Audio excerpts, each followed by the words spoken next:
friends.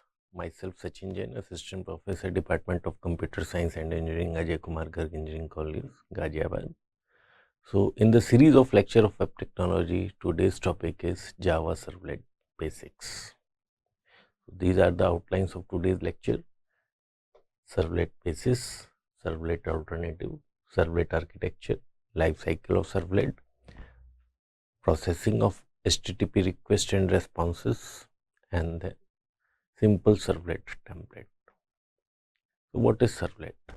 A servlet is a server-side web component that takes a HTTP request from a client, it handle it, and talk to the database and talk to the Java Bean component and respond with the HTTP response or dispatches the request to the other server or JSP component if required. So the objective of servlet is just to take the request from the client and to handle it, whatever data is required to respond in that data.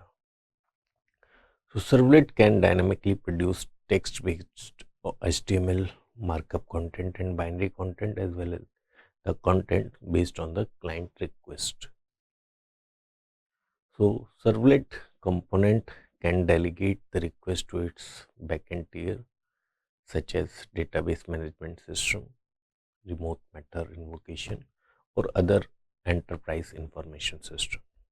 A servlet is deployed as a middle tier, just like other web component such as JSP component, and servlet component is also a distributed component which can provide the services to the remote clients and also to access the remote resources. So servlet is just a middle tier that take the request from client, and if request is fulfilled just to contact with database or RMI or some other system, so it will contact them and then respond back to the client. So let's see the example. So here is the client browser. Client is just requesting to the web server, and web server contains servlet and JSP. Servlet with the help of servlet container. So when request comes from this client to this server, this servlet program enable, and then this servlet program, if required, it will contact to the database, it will contact to the JSP file, and then back give response to here, and then respond get back to the client browser. So servlet is a program that is available at the server side, and it is actually responsible to handle all the client request that is sent through client browser by the client. So Java Servlet application is supported by its servlet container, and Apache Tomcat web server is the official reference implementation of servlet containers that supports JSP and servlets. So just to run the servlet based program, you may install Apache Tomcat web server from its official website, and then you may run your servlet based program or JSP based program.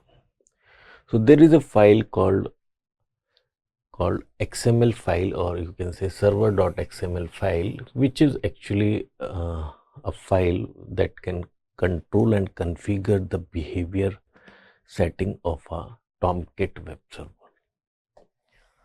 So Tomcat web server can be configured with this file. Here we can change multiple things from this file, values of multiple things from this file, and this file is located in the configuration subdirectory of the Tomcat installation directory. So where Tomcat will install, you may find this file there, and you can configure the settings of Tomcat server with this file. If we are not using the servlet, there are multiple alternatives of servlet as well. So one of the alternative of servlet is CGI, that is Common Gateway Interface. So CGI is a common alternative of servlet that take each request as a new process, whereas servlet take each request as a separate thread. So this is the difference between CGI and servlet, that it just slow the response time, and if CGI program terminates before responding to the web server, the browser needs to wait for a response until it times out.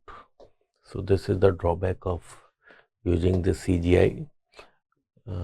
And another thing that we can use in the alternative of servlet, that are the proprietary API, application programming interface. So the one of the API is Netscape Server API, NS API, and another one is IIS Server API. And IIS Server API also use the dynamic link libraries. So these API can be used in this in the alternative of Java Servlet. We can also use the servlet side JavaScript that embed the JavaScript into precompiled HTML pages. Only few servers support it, so this is not the good alternative of this Java Servlet. So when we compare all these APIs, Java Servlet is far better rather than using the CGI or proprietary API or server-side JavaScript language. So sometimes it may ask that what is the difference between a CGI and Java Servlet. So with this example, we will see here there is a server and there is a CGI. When a client request comes, then CGI treats each request as a separate process. In the diagram, you can see each request is considered as a separate process, whereas in this example where there is a servlet program resides on the HTTP server, then each client request is considered as a separate thread. So thread, and here is the each request is considered as a thread. Here each request considered as a process. So that's why it is not efficient, and it also takes a large time. Sometimes it doesn't respond. So the alternative of servlets, that is just CGI, is not good because it is treated each request as a separate process which consumes time. Now, when we talk about the architecture of servlet, then there are two API that is used to make a servlet-based program. That is javax.servlet, and another one is javax.servlet.http. So javax.servlet contain the generic interfaces and the classes that are actually implemented and extended by all the servlets, and javax.servlet.http contains all the classes that are extended when creating HTTP specific servlet. So these are the two important packages when that can be used to make servlet based program. So the heart of the servlet architecture is the interface classes that resides here, javax.servlet.servlet. So there is a package name and there is a class name. So this S is capital. It provides the framework for all the servlets and the 5 basic methods that are used by the servlet based program, that are init, service, destroy, get servlet configuration, get service servlet config, and get servlet information, get servlet info. So these are the 5 basic methods that are used in a servlet based program, and these methods are also used in the life cycle of the servlet. So let's see the object model of servlet framework.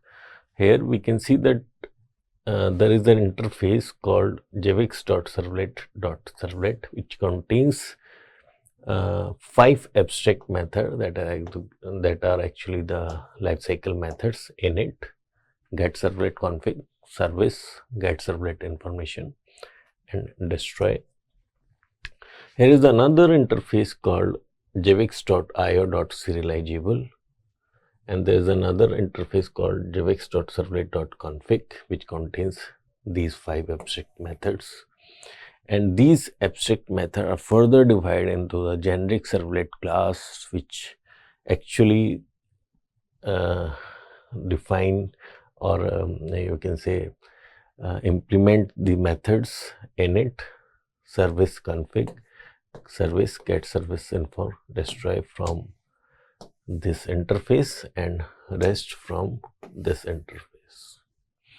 Now this generic servlet class is further extended by javix.servlet.http servlet, and where these are the some other methods that are placed inside the class http servlet. So in this way this architecture works, or you can say this is the object model for servlet based framework. Now sometimes it may ask that what is the difference between a generic servlet and http servlet. So http servlet is a class that is extended from generic servlet class, and the generic servlet.service method has been defined as an abstract method there, and the two objects that the service method receive are servlet request, just to get the request from the client, and servlet response, just to give the response to the client. So servlet request method holds the information that is being sent to the servlet by the browser, by the client, and servlet response object holds the data that is being sent back to the client by the server. Unlike the generic servlet, where extending HTTP servlet doesn't have to implement the service method, it is already implemented for you, and HTTP servlet or service method is invoked. It will call the doGet method or either the doPost method, depending upon the data that is sent by the client. Whether data can be sent in the two ways, whether it is get request, get data, get method, or by the post method. So if there is a data from get method, then this method will get called, and if the data is sent by the post method, then doPost method will call. So HTTP servlet request and HTTP servlet response are the two classes, just two extension of the HTTP request and HTTP response with HTTP specific information stored in them. So now next thing is life cycle of servlet. As I told you that there are 5 methods that are used to make a servlet based program. So sometimes it may be asked that just explain the life cycle of servlets. So as we know that the applet life cycle method contains init, start, paint, stop, and destroy. These are the appropriate method that is called based on the user action. So similarly, servlet operates in the context of request and response, and request and response is managed by the servlet based engine by the several methods. So what are the several methods or the important methods? So first method is called init method, initialize करने के initialized, and second method is service, just to serve the request, and third method is destroy. So these are the 3 important methods that are used during the life cycle of the servlet based program, just to initialize, just to serve, just to destroy the instance. So in this example we can say that init method is called first, then service method will get called, then at last destroy method will get called. So service method will be active based on the different request or subsequent request sent by the client. This method will call once, this method will call once. When there is no service taken by the servlet based program, then destroy method will be called. So we can say the servlet of service method. Now init method. Init method is request for a servlet received by the servlet engine.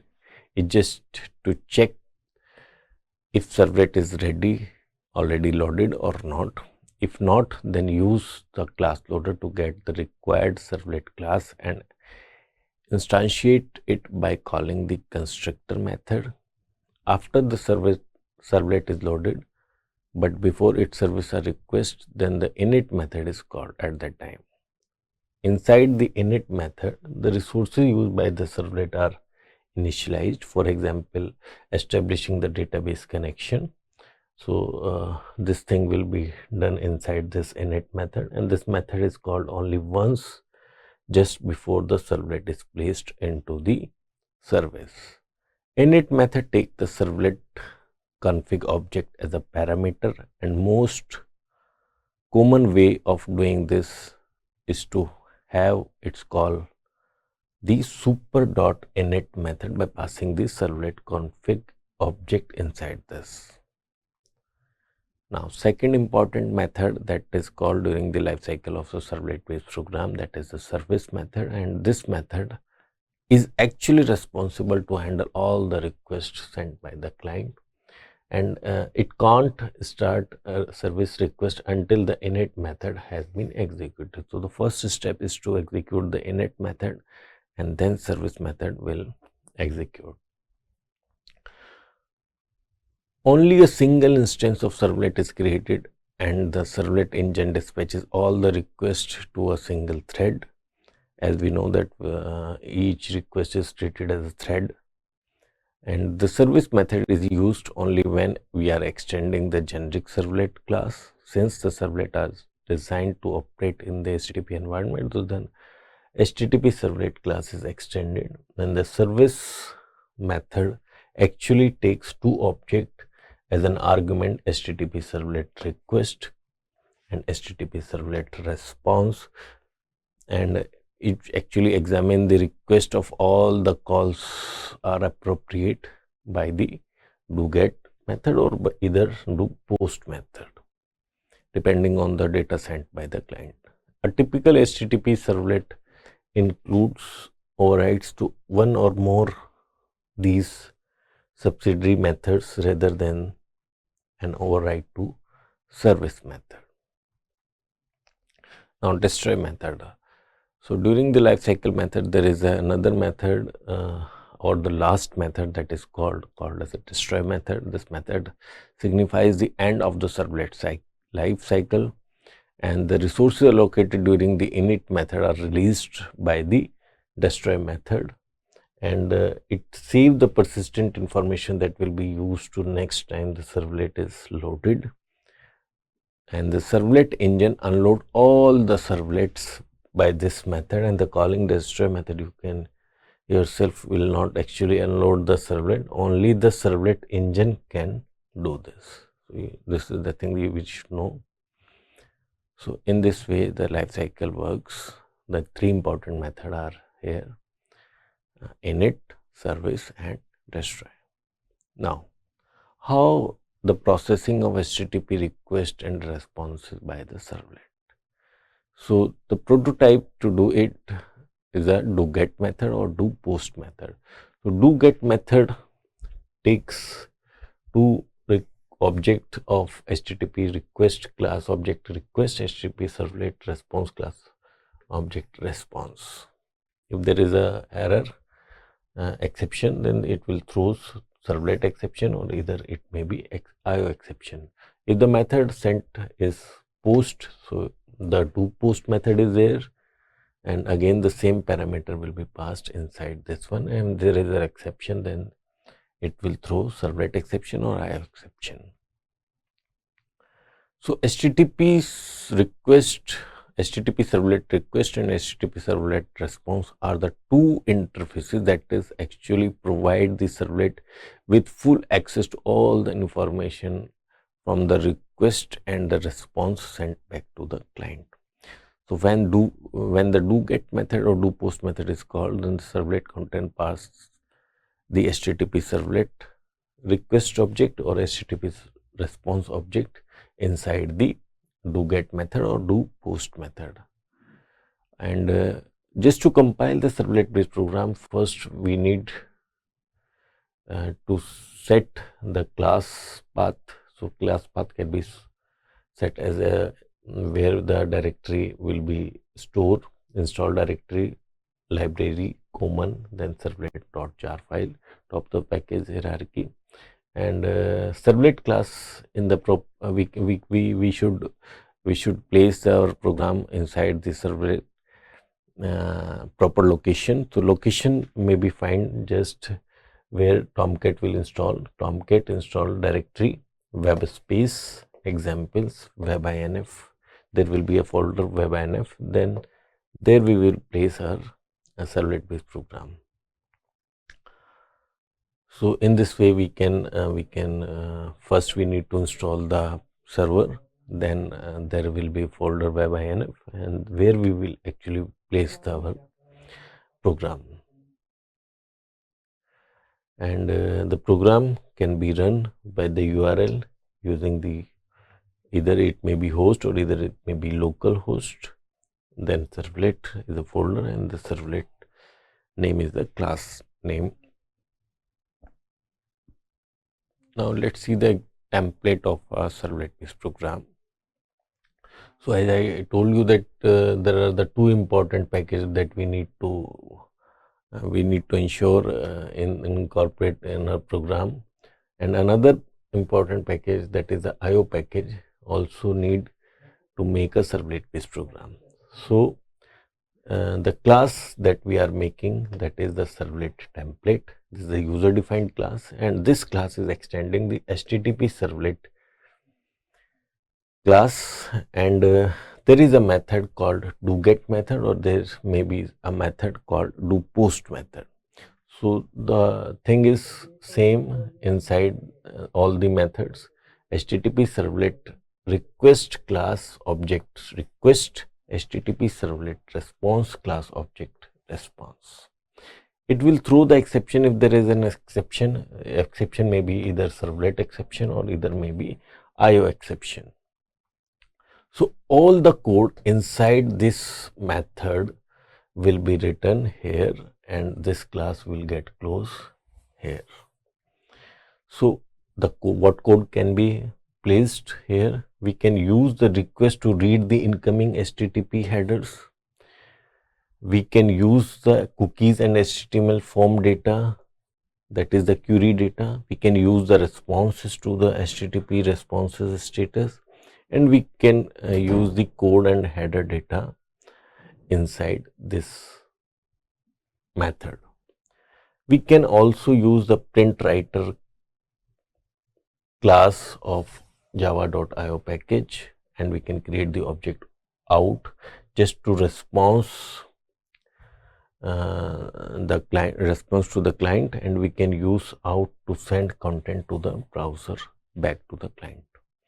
So these are the codes that can be placed inside do get method or either do post method based on the type of the method that are used to send the data. So let's see. Here three classes are common. The class that we are making is a hello world. This is actually extending the HTTP servlet class. There is the method called do get method that we are using. We can use do get method or by the do post method, and the two objects are same here. It will throw the exception if there is an exception.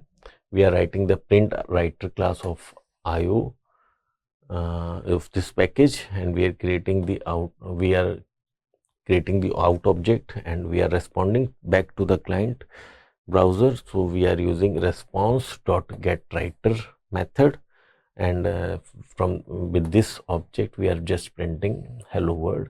So hello world will get print back to the client browser, or this program will be run using the HTTP localhost servlet hello world. So in this way we can run our servlet based program. Now let's see another program. Here the thing is, here we are using the two methods, do method and do post method. Rest program is same. We are just passing the request object here, we are passing the response object here, we are passing the request object here, we are passing the response object here. But this program is actually responding if there is a post method used by the client program, or if there is a get method used by the program client program. So this program is able to handle all the kinds of requests. Program is same as we have seen in the previous example, and just to run the program we can use localhost 80, that is the port number of any servlet where the program is placed. Basic servlet is the class that we have made, and whatever we want to print will get print here. Similarly, we can run our program with the HTML file as well. So we just need to write the action and the whole string that we have used in the previous one, when an input type equal to submit. So when we will click the submit button, then this program will print all the statement that we have written in the program. In this way we can run our servlet based program and we can respond to the client. So that's all for today. Thank you.